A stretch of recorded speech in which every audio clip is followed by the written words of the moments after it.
Hello and welcome to Is This England, a show where we talk about old and new England games and we ask just how England was this. Safegate's Lions are through to the quarter-final, where they will have the game of a lifetime against Killian and the Francis.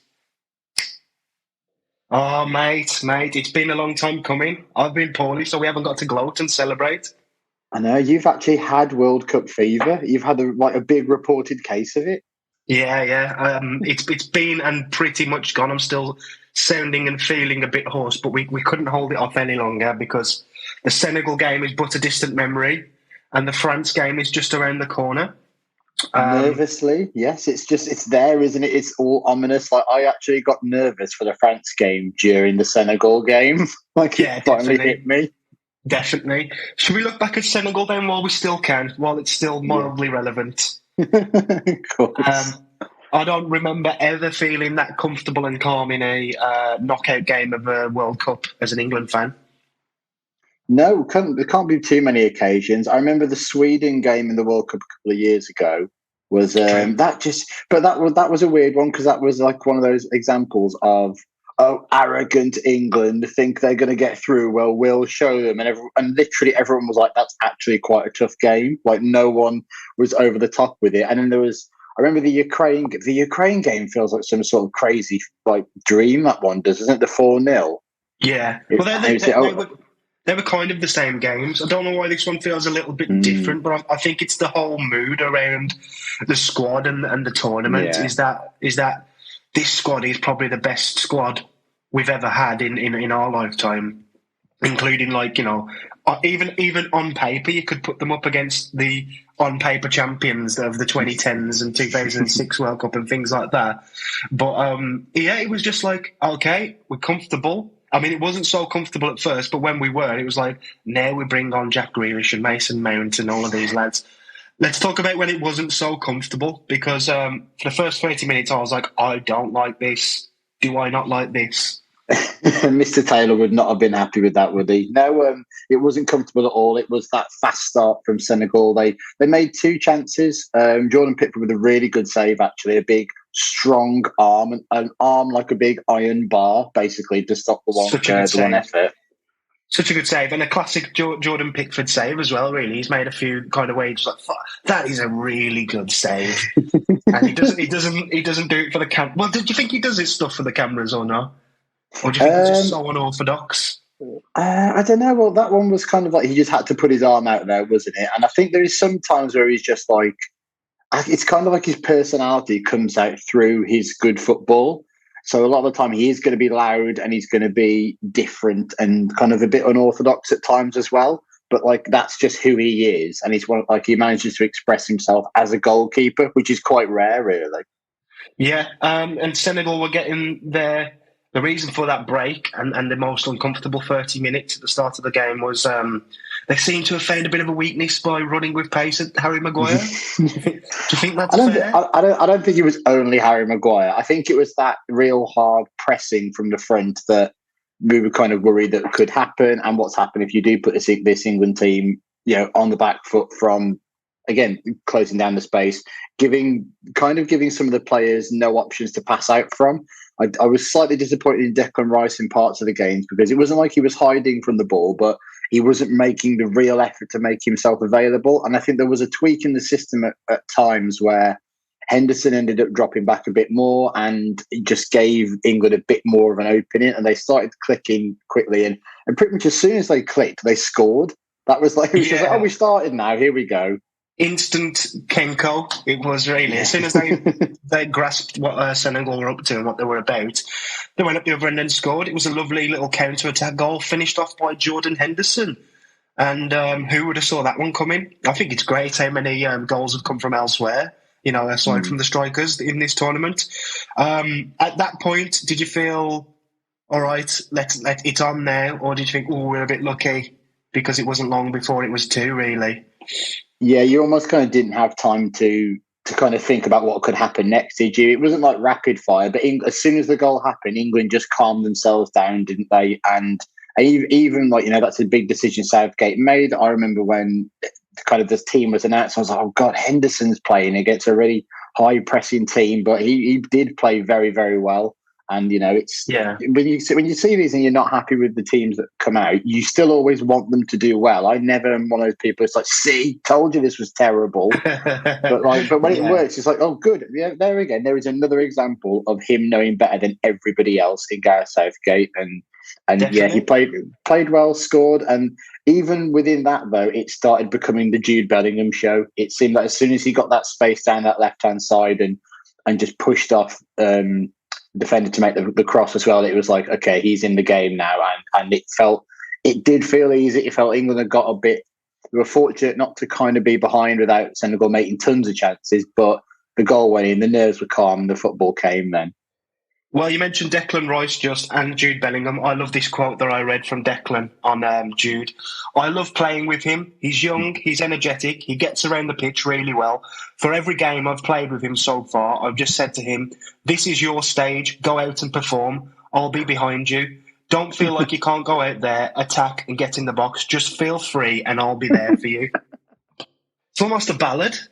It is kind of a ballad. It's kind of like he's got his little brother to go out on like the playground with him. It's like, look, just go and play with the bigger boys. You just do what you want. I'll be back here in case anything happens. I'll go and give someone a good kicking if they dare say anything to you. And Jude took that advice because he was, I mean, Jesus Christ. I watched the game with my partner who said the phrase running things. maybe not in that colloquialism, but he was a cut above, and we'd seen that in the Iran game, and we'd seen that kind of fall by the wayside against the USA, and then the Wales game he was okay, but now we are in the throes of the best young English performance at the World Cup since at the tournament since Wayne Rooney in 2004. Yeah, you'd probably say that, wouldn't you? I think it's not been slightly overblown about how good he is and how well he played. I mean, just talking on the second goal, that was kind of one of those moments I feel like I'll always remember. Like just watching him run through the midfield and the amount of times that you thought, okay, pass it now. Like he was almost like seeing like a greedy player, like almost ready to lose the ball, but he never actually felt like he wasn't in control of it either. Did you think it was similar to the the Sterling goal against Iran? Because he did that then, held on a little bit, and you thought, maybe too long, but ended up playing the right pass. So you seem to scoff. Then I'm as excited as I've ever been about a single player at a tournament. I think with Bellingham, because all of the England performances recently, the good ones, have been about the team, and he's like elevated that team. It's like when Rooney came into that golden generation in commas. And you're like, oh shit, we did have another level to go. And is this the guy? I know that tomorrow was a huge test. Well, no, not like a scoff at how good he was again, but when you look back at that Wayne Rooney kind of intro to a tournament, kind of like the opening game, he's absolutely savage France, and England should have been really clear in that game. He scored 2 in the second, played amazingly in the third, and scored as well. And I don't think it's exaggerating to say England easily could have won that tournament if he stays fit. And I'm not saying if something similar happens to Bellingham, if he were to be injured, England lose a massive part, but kind of doing it in the killing moments. And Bellingham is delivering that. You just kind of, you have to remember Wayne Rooney was 18 and kind of and destroying the best teams in the world almost at times. That's true. Well, hopefully Jude's still got that in his locker. He has, but like I say, when you look at that second goal, like I kind of forget that Foden gets the assist for it. Because it's just like, okay, Foden made the right pass when he received the ball, well done, and then Kane kind of slots it away. But that run, it's one of those things in football you'll always think of, and you just go, oh, God, remember that? And you watch the highlights back, it's like that was a real moment for England, it felt like.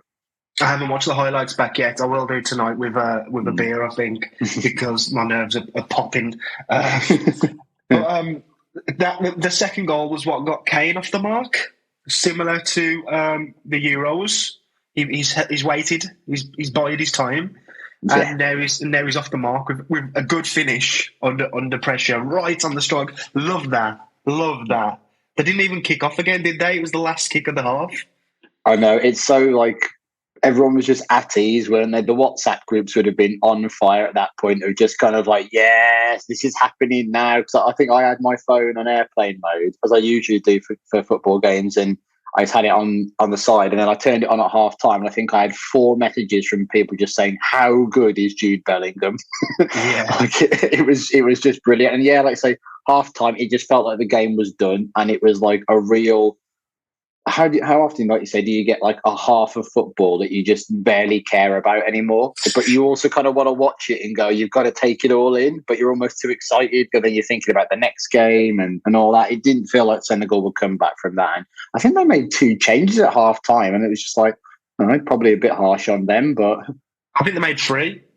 3, there you go. Yeah, I mean, they had to change the game. I mean, if you compare and contrast that to the World Cup in 2018, when it was Colombia at the same stage of the tournament, and we had to dig in with all we possibly could muster from the depths of our souls and to scrape through there. But really, this was a lot more comfortable, and it was made all the more comfortable with the 3rd goal. A lovely assist from Phil Foden, who I thought had a brilliant game. He seemed to always have a creative spark in him, which is what he's kind of lacked for England at times. He's just been like, he's got the ball and he's tried to do too much, or it's just not come off for him. But it seemed like a lot was coming off for him, and now fans have finally got what they want. Because, well, you would have thought Marcus Rashford would have been a surefire starter. You never know with Southgate, but Foden's had his chance and he's done well. So we'll only, we can see. Absolutely, yeah. I mean, a goal and 2 assists in 2 of his starts as well. And it happens a lot with England at tournaments and most teams in general, as we've seen as well, even at this one, where it takes a while for the natural best team to kind of come to the front. It's rare, you get a 1-11 start every single game, all this, no one drops in and out of form. And again, it happens all the time in England with tournaments when they've been like, mildly successful. You look back at Robson in 1990, it was a total system and team change and all that. And it's, to me, that's the sign of, well, you're prepared to take a risk by changing it up. But also at the same time, there never feels like, well, he's done bad, he's been dropped. It doesn't feel like that at all. When you look at some of the, obviously what happened with Sterling is really sad in terms of why he wasn't available for selection as well. And by the sound of it, he is coming back to Qatar. I don't know if he'll play in the France game on the bench, but apparently that wasn't part of the decision. They'd already made the choice that Sterling would not be playing too. And if you look at Kieran Trippier as well, who started the tournament at right back, I would have chose him because he's in such good form for Newcastle. Kyle Walker coming back from an injury, but there doesn't even seem to be that tension around the right back spot because they've got Kyle Walker doing the press conference and he's answering all questions about playing at right back. So he might, he can't do a Hodgson, can he? And be like, well, I'm not the right back for the game. You should ask Kieran Trippier. Where is he then? Kyle Walker in that press conference looked insane. He was like, I reckon they've got him like a monkey in a cage or something like that, just poking him with a stick, and just like, I think he's on all sorts of like weird, like if he closes his eyes, they're like, it's like torture almost, like performance boosting torture. I think they've got him running and running and running, dehydrating himself with like weights on his legs. I'll tell you what, he's got bloody good posture, hasn't he? Don't you think he was sat very upright?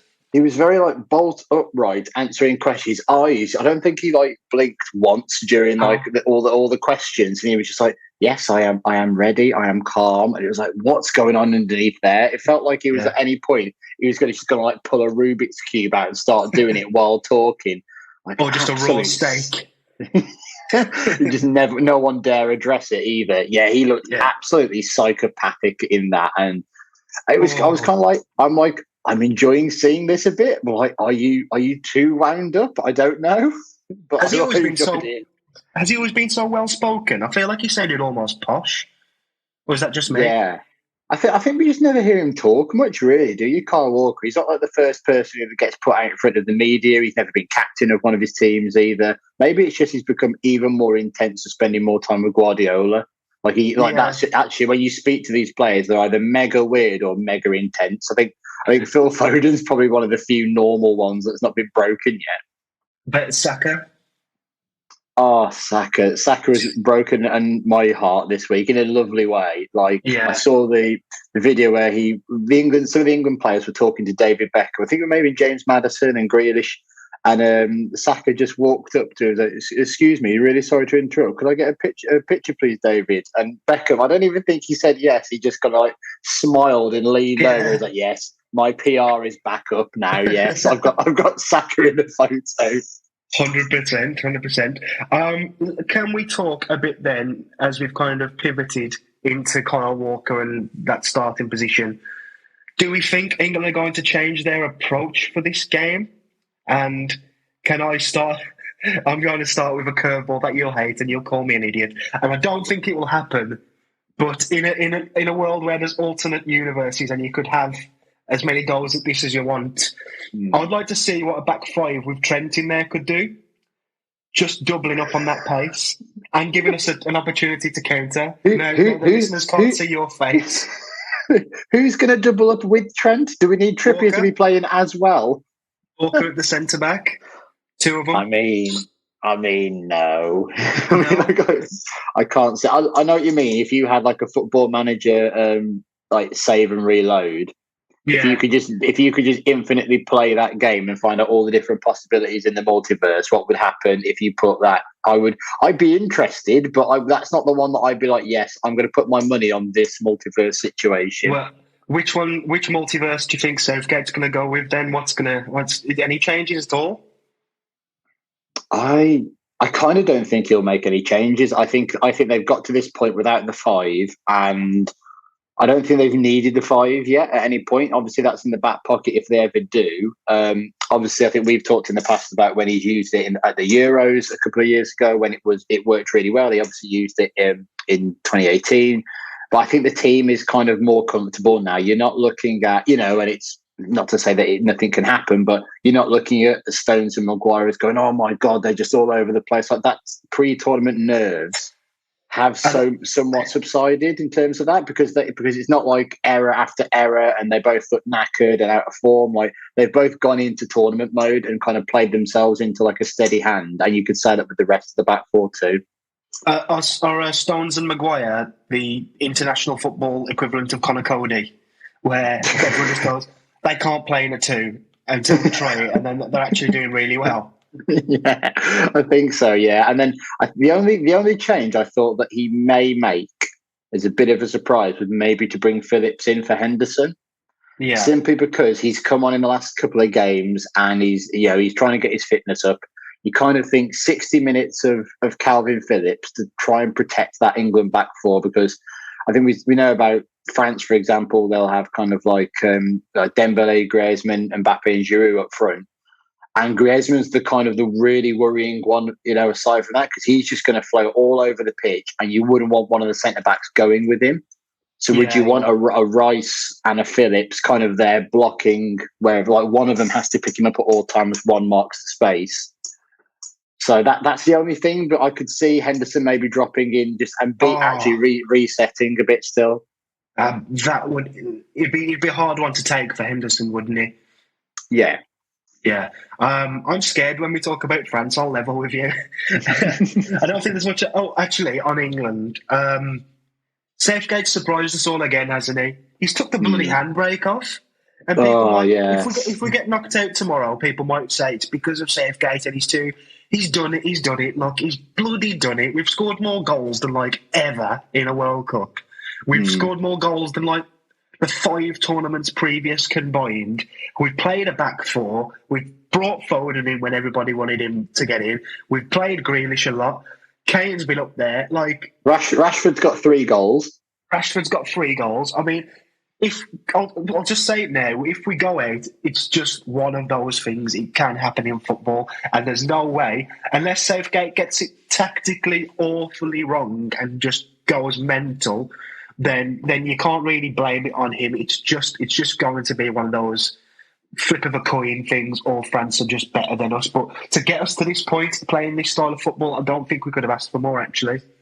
No, and that's the thing. Like, England have still scored 6 and 3 and 3 in games. There is a 0 in there, obviously, as well. But like, there's a lot of teams that have gone home by this point as well that would have loved to have like played like England and have got as far as England. And it's not like the biggest opposition in the world, but that Senegal game wasn't easy. And even though they've got some players who would play in the championship or not at the highest level of football, they were missing a couple, but they're still like the African champions for a reason. And like I say, that they had one of the harder games that on paper to try and get through.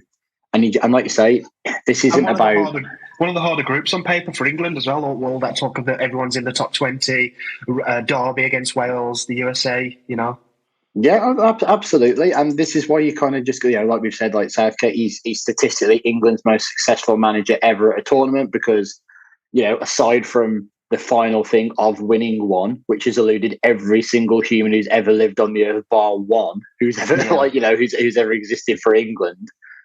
Yeah, and that was a home tournament and all that. So you just kind of go, look, what more do you want? I remember still seeing after the USA game, there was some idiot, and I'm sure there was loads of like, we've got to be brave and make a mid-tournament change. We just have to do this. And I'm just like, are you... Change of manager?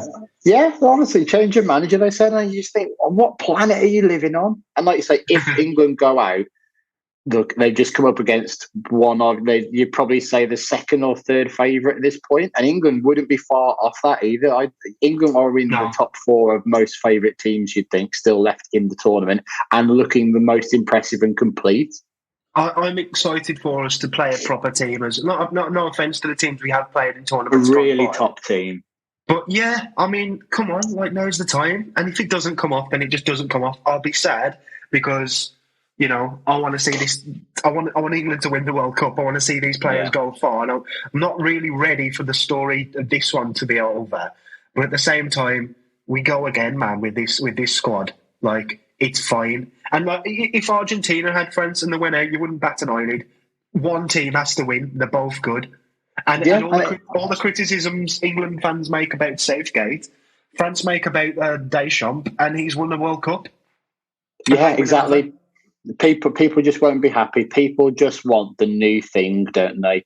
This is the thing to take us to the next level. This is the person who's going to do it for us all. This is, it's always the same with people who aren't in the team or playing. They're the solution. Well, the thing it's there, and it just gets so tedious after a while. And it's weird to think that if England go out, is this the final kind of game for Southgate? Like, I'd be mega sad, and I don't think there's a right replacement. I wouldn't want to see it. But you kind of think, is that, would that be happening when this tournament ends? Whenever it does end, you feel like this may be it. But I definitely wouldn't be one of those people thinking this is a good idea. I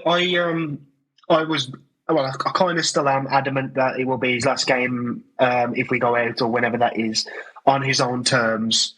But the emergence of Bellingham and just that there is another level. It's not like the well's running dry. I could. In 2 years' time, he could have a completely different side again at the start of the tournament, and maybe the it sounds weird, but if we were to go out, this tournament hasn't really been a stressful one.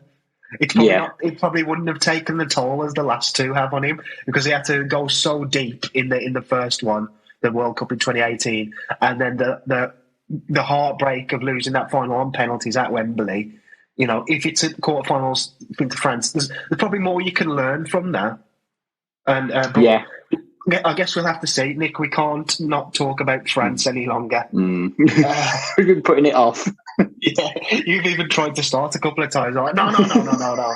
I'm not ready yet. No, France, I'm going to go for a big walk before we talk about them. France beat Poland 3-1 in their round of 16 game. On paper, the result kind of looks a bit better than it did in action, would you say? Although Kylian Mbappe is bloody good. Yeah, news flash, Mbappe pretty good. Probably the best player in the world at the moment, you'd say, just on form and what he's doing international and club level. I saw bits of this. I was driving back at some point, so I had it on the radio. It sounded like France had a lot of the ball. They had a difficult game, as England did, in a different way. So they struggled to break Poland down and make loads of chances. Szczesny wasn't making loads of saves, but at the same time, they had a big scare in terms of, I think there was a shot at Lloris that he kind of just palmed away back into play. And Varane was on the goal line to deny Poland a goal as well. And then almost right at the other end, Olivier Giroud goes up, scores, and it just calms everybody down again, doesn't it? Yeah, and then your man Kylian is off 2 goals again, and that's the thing with him is he just turns up when they need him, and England are going to have to do something. They're going to have to do something to stop him. They are, yeah. I think if we have a look at the France lineup from that game, that might give us a bit of a starting point to shoot off from. Lloris in goal, the captain. The defence of Koundé, Varane, Upamecano and Theo Hernandez, with Tchouaméni and Rabiot in midfield. Ahead of them, Dembele, Griezmann and Mbappe and Giroud up top. I love Griezmann. He's I think what I like is small, technical players. Him and Joe Felix are probably two of my favourite players in world football. Okay. And Martinez at Argentina. Yeah. But Griezmann's kind of doing the role that every England fan wants Maddison, Grealish, Foden and Mount to do, isn't he? Yeah, you could probably throw a few others in there. Saka, they want him to do that central as well. But yeah, he gets that kind of nice free role that they've had to pick up for him. So I think that's always been his role. He was kind of a wide player who would come in and kind of help the team out, and then go into a centre forward position alongside Giroud when he needed him, or same with Benzema, and he kind of floats around now because they haven't got the creativity of what they've had in Pogba in the past, who was so important to them at international level, and that's the kind of the worry. It seems to suit him. It does seem to suit him. I mean, you think about Mbappe, it's the Walker Mbappe battle. It's been built since the start of the tournament and the bracket came out. But it's kind of, like I said earlier, what do they do about Griezmann? Do they let him kind of wander? Do you just say, look, Rice or Henderson, you've just got to stay on him, man mark him? But you've also got to look at what England can do to France as well. I mean, Phil Foden on that left-hand side with Luke Shaw, going up against Jules Koundé, who's not really a right back either, and hasn't looked amazing in the tournament. And then Hernandez, they've had to change. I think it was his brother got injured. I never knew there were two of them. No, same. It's not Chicharito, is it? No, it's not. No, there was a different Hernandez who was the brother, and he came in. I was like, didn't know there was another one. Brilliant. But again, you look at him against Kyle Walker. If he does venture forward, Henderson will probably play towards that side. Kane drifts around, Saka there too, and Bellingham just kind of all over the park. If you can make an opportunity, I mean, which one? Tchouaméni is probably the one who's going to try and deal with Bellingham a bit more, but I don't think Rabiot is going to like Bellingham running at him either. He's not that kind of player. If we're talking narrative, you've got Rabiot scoring, which would be revenge for the way the English press reacted to his link with Manchester United earlier in the season. Joke club, Finnish club, the one Rabiot, and then he started against England at a World Cup. Giroud, who never really got the love and respect that he deserves from English football on large. Lloris, Spurs keeper, can have the game of his fucking life against us. Yeah. But I think you're absolutely right in that it just can't be. It's such a negative and unhealthy. I'm guaranteed, as much as people say Southgate is negative, and I don't always want to talk about those people like they're all that England fans are, because there's a big selection of England fans who are, sort of reasonable with it. But as much as people say Southgate's negative, I guarantee he's not there going, right, you have to mark Giroud, you have to, and just focus on that. I'd love to watch this game as a neutral because the teams seem pretty even. Yeah. They probably... Oh, actually, do they even... Yeah. I mean, they've got, I would say, a better defence than us. They've got Varane in there. Midfield, I'd say we might have the edge. And attack, but even would you say that if you look at England, will probably play Kyle Walker, who's a better right back than Jules Koundé, and has done about 100 jobs for England always. Stones and Maguire have played more together for years now with a pretty great record compared to Varane and Upamecano. Upamecano's only recently started, in the last couple of years playing for France and starting.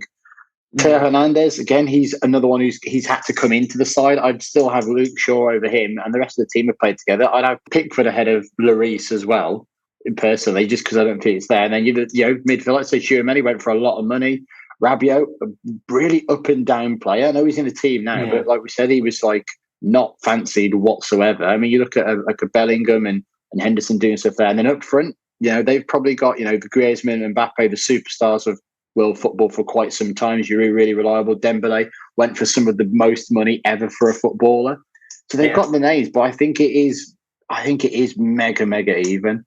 Is it going to be that kind of game where the teams almost cancel each other out and it's going to take an individual? Or is it going to be a game where it's all about which team can enact their tactics better, if that makes sense? I think the biggest thing that's going to happen in this game and the way it's going to go is that the ITV curse is back in flow. Yeah. Absolutely. It was broken for one game in terms of. I'm always going to say that. I know. I've mentioned it. If I say it 3 times in the mirror, it's going to happen. It can be, but yeah, it's back. Oh, I also saw something annoying that Clive Tilsley's no longer going to be at the World Cup. He's done his stint. He's going home. I thought that's disgraceful, really. Weird, isn't it? Take the team out and keep them there. You can't be sending people back home. What if you want a bit of Tilsley at the final? Well, we all want a bit of Coisty. Oh yeah, definitely. I feel like it's always everyone loves him when a tournament comes around and you get to hear him on Kogons, but it's kind of gone into overdrive as well. And it's always that lovely blend of never being too critical but being serious about the game and also having like a nice mix of lightness in it as well, which is brilliant. Yeah. Him and Tilsley are brilliant together, and it just annoys me that we're going to have to I'm going to be in the pub on Saturday and it's we now hand you over to Lee Dixon and Sam Matterface. It's great. This is going to bore the arse off me with just pre-written crap. Oh, God. Mute it all. For some reason, that sentence there just made me feel so nervous. I can imagine them talking over it dead serious. I'd like McCoy there to go, well, it's just a good game, isn't it? I'm looking forward to this one. Yeah. Do you want to take a trip down memory lane next? Because I didn't know this, but England have played France at major tournaments 5 times. Yeah, 5 times. The 5 major tournament games England have had. We are not including Le Tournoi in that, which, by the way, England won by beating France. So keep that one out of there. 5 seems like a lot. I don't know how it compares to other teams such as Germany or Portugal, but it feels like a lot. I guess not many of them have really came when it matters. I feel like a lot of them are group stages. Yeah. So, to me, it doesn't feel like France-England is a big kind of major tournament game just because they 5 to me doesn't seem too many because I think the amount of times we must have played Germany and Portugal in the last 20 years, let's say, there's been quite a lot of them. And yeah, I mean, there's been 2 England wins, which 2 of them, one came in 66 in the group stage, and the other one was in 1982 in a World Cup opening game, which we've actually done in the podcast history as well. Brian Robson, aka the old Jude Bellingham. Yes, the old Jude Bellingham. He had a lovely game, scoring in something like 12 seconds as well. A lovely one we covered back in the day. Would we want that? Would we want that on Saturday? Oh, no, definitely don't. I take it because it's a goal, but I don't know if I want it that way. No. You've used your goal up, George. We've discussed this. This is what happens with England. We don't want lift off for England. First 20 minutes. 20 minutes. That's when the goal where England could settle in and do it. Anything before that is just going to be nervous wreck. We all become English and the team just becomes English again, like a spell's been cast on them and they just sit back. Do you have any standout memories? I mean, for me, you mentioned we've already covered one of these games. 2004 at the Euros, proper high art drama that was, as anything with Zidane is really. He did he score 2 late goals? Did he score a penalty and a free kick? Yeah, he scored a free kick at the start of injury time. I think he was sick beforehand as well. He was definitely sick at some point. He was sick, and then he scored the free kick instantly. And then I think Gerrard, pretty much from the kickoff, Gerrard played a blind back pass, and Henry nipped in. David James brought him down, and Zidane won it in the 3rd minute of injury time. But that was really the start of the Wayne Rooney tournament, like we kind of discussed earlier.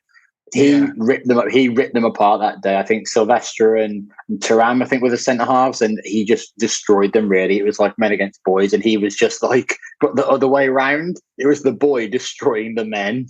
They were also the reigning Euro champions, I think, going into that game. So Make of that what you will. We might give him a good game and get our hearts broken. One English manager who didn't lose against the French is Roy Hodgson in what I think was his first game. Am I right? I always think it was because parachuted in very close to the tournament. It was his first competitive game. Yeah, it was. Yeah. I think Capello had kind of blown up in the months preceding it, and I think he's going to had a couple of warm up games of friendlies in the build up, and his first competitive game. I remember watching that in a hotel room in Manchester when we were going to a gig. So that was like on beforehand. We were in a gig, like, and the hotel was like next door to the venue. So we were just literally just all sat in like a hotel room, like drinking something horrible Jaeger or something like that, and just like, well, this is fun, isn't it? And then Jolien Lescott scored. Who knew? Yeah, I remember that, of course. Hopefully we can get him back for their game on Saturday. Speaking of parachuting people in. Yeah. Other than that, as I say, it's a strange fixture for me, and one I didn't really predict at the start of the tournament would happen. I think we predicted a lot. I think we predicted Netherlands or Argentina or things like that. But lo and behold, it's France. Should we look at the rest of the round of 16 while we're together? Yeah, we can have a quick run through some of them, can't we? Looking at these, because it's been a couple of days since the games have happened, and we've actually had a few barren World Cup days as well, which has been very weird and uncomfortable. It feels like as well there's been two tournaments going on. Like, it doesn't ever feel like Portugal and Netherlands have ever seen each other play, because they're kept so far away in the draw that you just go, oh, fucking hell, Netherlands are still in this, aren't they? And they're in the quarters after they beat the USA 3-1. Yeah, USA played really well, I thought. Not really well, but like they more than put up a fight. They missed some good chances, but Netherlands do look good. I'm so excited for Netherlands Argentina tonight. Argentina, of course, you could say scraped. Lil Martinez is there saving the day at the end. Yeah, of the Australian-Argentina game, or do you mean the Lionel Messi Roadside Memorial Appreciation Hour, which is what it became after a certain point, because it was frankly disgusting the way that some of the pundits were talking about him. Like, he was just, like, no one's ever played football before. No one's ever just kind of received the ball and slotted it through someone's legs into a corner where the keeper probably could have done better. I mean, he's the great narrative hope, though, isn't he? You want, I think if you're from that generation of pundits, you want Messi or Ronaldo to lift the World Cup before they retire. They've had the good chances, and out of the two, he's probably the more likely. Definitely more likely to play a key role. Yes, we'll get to that. We'll get to that, won't we? I was at the pub for that game, and it was very much just like a few hours of like, I think this about football. No, I think that about football. You got to remember this. I remember what my one friend saying. How he was talking about the lineup for the France game, and he was like, I don't know about Rice in there, and I was just about to leave for the bathroom and pop my head back around. You're a disgrace. You're a disgrace with that opinion. But I came out with something that a theory that I kind of think sticks. Obviously, as with anything, I think you can poke holes in it. But they were saying a lot about no team's really impressed me in this tournament. England have done well, and other than that, none of the big ones have really turned up.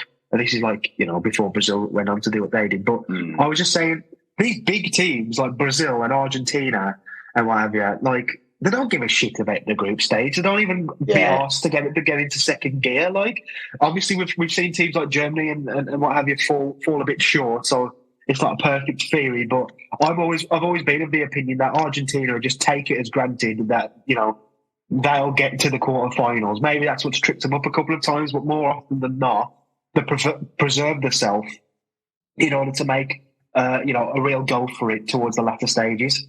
And it's just doing enough to get out of the groups at times, isn't it? Obviously, Argentina were the mega favourites for that group, and they did end up topping it. But there was that complacency in the Saudi Arabia game where it just felt like they were getting so many chances and scoring so many goals that were offside. It felt like, all right, the goals will come. It's that phrase again, isn't it? Yeah. And Argentina won't care one bit. They've got through. Weird, they've just not starting Martinez. And then they bring him on and he saves the game for them. You just think, like what are you not getting this? One of the guys I was at the pub with is very Scottish. I think I can describe him as that. Okay, incredibly Scottish. Incredibly. I'm not going to do the accent, but he was. Yeah. We saw the teams come out, and he went to me. He was like, "First player I'd have on that pitch is that horrible little bastard who plays for United." I'm like, same, bro. To be honest, he's old school. He's class, but he kind of saved the day. I think Australians they can definitely be proud of their performance in the tournament. It's a shame that they didn't take it further, but we saw in Japan versus Croatia what can happen when sort of plucky underdogs go to penalties. Well, yeah, I mean, going into this, kind of, they were in Japan, were everyone's favourite team. They were definitely Chris Sutton's favourite team. He's just declared his love for the. It's like the Japanese manager is a genius. It's like what? Cause he's made some subs that he probably should have started players, or what's wrong? He wants to be ahead of the curve, doesn't he? He wants to be shooting him for a Prem job in about 6 months' time. Yeah, he's ahead of the curve on that. But yeah, Japan won, Croatia go through on penalties. I felt that the old bastards of Croatia would just still kind of bore and fight themselves to like another round. I just always thought that Croatia would have enough. And as soon as it went to penalties, I was like, there's no way Croatia are not winning this. The old bastards. They are I'm just sick of seeing them at the tournament because it's not like they even produce this amazing football anymore, like if they ever did really. You kind of just like they just grind their way there. And even when they beat England in 2018, I think they had 2 penalty shootouts to get there as well. And they just bore me. And we come to the next team, Brazil, who have gotten through. I hope Brazil just kind of like clatter them all out, really. It'd be amazing. Yeah, Brazil are the monster in the distance for England. If you're thinking really nervous about the France game, we'll have to face Brazil if we want to win this World Cup. I think anyway. Jesus Christ.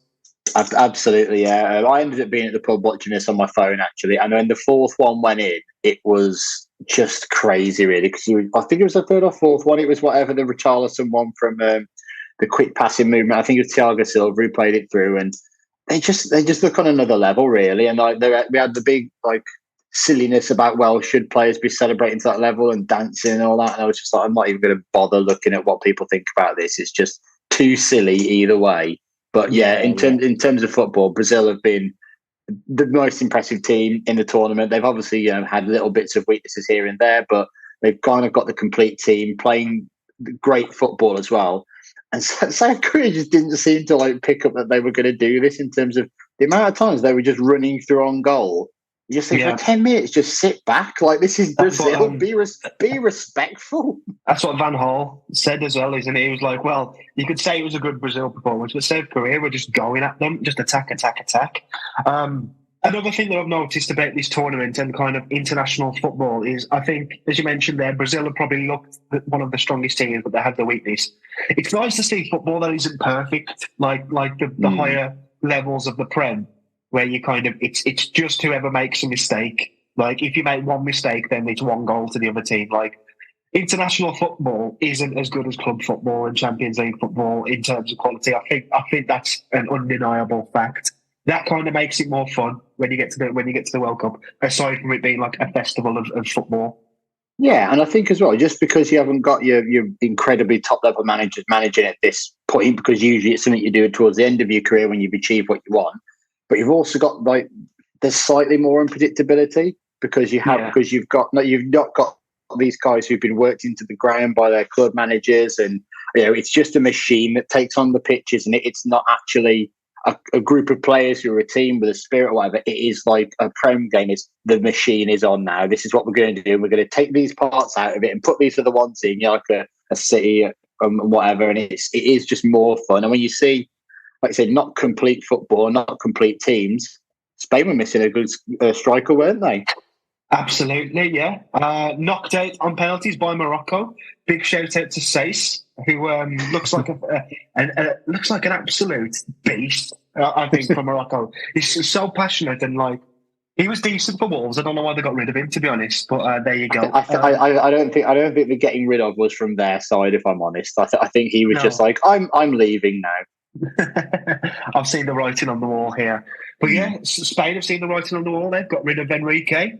I'll still die on my hill that I love the way Spain play football and just think there it is. That's why it's not perfect. I don't think there is a perfect style in football, but missing a striker, missing that willingness to sort of stray away from their one style. I think the reason I like it so much is it reminds me of what I would consider my golden period of football fandom, which was when I was at university and just watching Barcelona with Guardiola as manager like every week. And it was just incredible. So as close as you can get to that is, in my opinion, perfect football. But alas, it's not perfect because they're knocked out by Morocco. And that is the problem with that kind of football, when you have when you don't create enough chances and you're not clinical enough, and your main thing is to. I felt in that game I watched it, and I felt that Morocco were the team who were in control of the game. And as much as they've defended really well, it never felt like it was like the keepers made loads of saves. It was like last ditch tackles and all that. They were in a great shape. They knew what they were doing. And actually, when they had the ball, they made probably the best chances of the game as well. Amrabat was amazing. And there was a couple of times they were in on the Spain goal, and you just thought just a bit of composure, or like the ball slightly drops the other way. They easily could have beaten Spain, and it would be reported as a smash and grab. But you probably look at the XG in that game, for example, and Morocco's I don't think would have been massively behind Spain, even if it was. And just amazing that you can also have the narrative around penalty shootouts, like for another team, obviously as well. England have had it, and lots of others too. But that Spain losing 4 World Cup penalty shootouts, and the only time they've ever won one was against Ireland in 2002.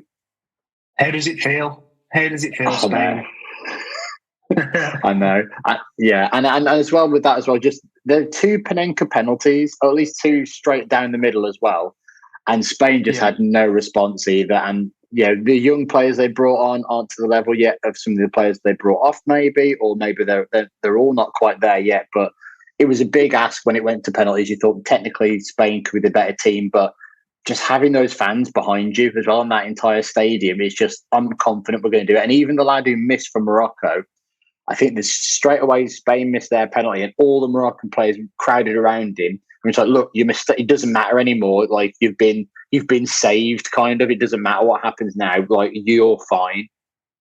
Well, what's next for Morocco is Portugal, who dropped Cristiano Ronaldo in absolute scenes and ended up beating Switzerland 6-1. Amazing. How about that? First of all, should we start with the Ronaldo side of the story or the Ramos side of the story? Well, I think they're kind of linked, aren't they? I think Ronaldo not playing, he'd had a really bad game in their last group game, and he deserved not to play. And that's what happens when you are playing a system, or at least you've got a player up front who can't move anymore in the same way he used to, can't make the same darting runs in and out and use the ball as you want. So you've got someone who's going to, the running stats between the goal scorer of the hat-trick, Ramos, and Ronaldo must be stark in comparison, really. And it's just that movement as well. We had a nice little interaction on Twitter, actually. I think I put something up about, when Ronaldo's dropped now and like Portugal winning and playing well, it was kind of when you're playing pro or something and you kind of like sat up straight and then you can see the goal and you like move forward slightly. And I felt like the whole tournament took notice of that. And they're like, right, okay, I've not really considered Portugal could do this before, because I thought that Portugal would always be playing Ronaldo. But now he's not there and they've got this player to do that. You could do so much better. And now we had an interaction of someone was like, well, they've just scored a goal at the near post. Anyone could score that. They can't. And they've scored a corner. And it was like, it doesn't matter of like what's happened here. They scored the same kind of goals that they'd have scored if Ronaldo was on the pitch. And then another 4 went in, which was clearly with help without Cristiano being there, really. It was like, do you still have the same opinion, mate? I'm assuming this was at 2-0. You posted this to us. So you pwned him, basically. I didn't respond back from memory. I left it after that. I was just like, still think this way now, but it's one of those people. He's just going to have his opinion, and people will. There's still like the Ronaldo people out there that will still blame Ten Hag. They'll blame the manager. They'll blame everybody else. And it's like, it's all right that he's not the greatest player in the world anymore. He can, it doesn't change what he's done in football. He just should really remind you of what he's done in football. On the same sort of topic, the Portuguese manager's hosting a press conference as we're speaking. A quote from it, somebody asked him about the process of dropping Ronaldo. And apparently Ronaldo's response was, do you think that's a good idea? Apparently, Ronaldo was unhappy but accepted it and didn't try to leave the camp. I can well imagine done. Ronaldo just being like, "I think that's a good idea. Okay, if that's All what right. you think, I'm not going to try and stop you. Your No, funeral, no. mate." Yeah, you're few when we go out and you get. We've gone through.